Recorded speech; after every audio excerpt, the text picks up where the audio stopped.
Hey dear students, are you interested in astronomy and astrophysics and also in grade 10th or below? So this information is definitely for you. So let us know all about astronomy and astrophysics junior Olympiad in India.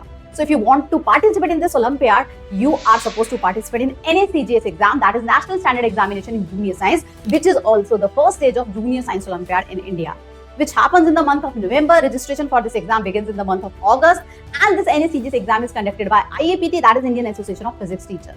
So those who qualify this exam, NACGS exam, they appear in the second stage, that is INJSO.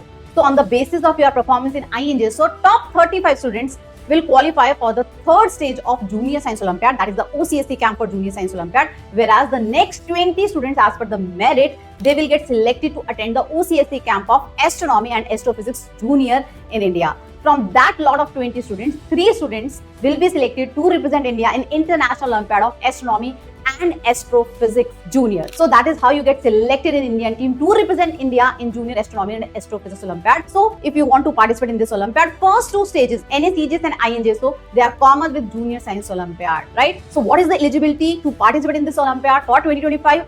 Let me tell you. So any student who is in grade 8th, 9th or 10th, also the DOB should be 2011 or 2012 born, right? So both these conditions should be satisfied so that you can participate in this exam. You are eligible to participate in Junior Science Olympiad as well as Astronomy and Astrophysics Olympiad in India in 2025. So if you are interested in this Olympiad, do not forget to comment Astro in the comment section.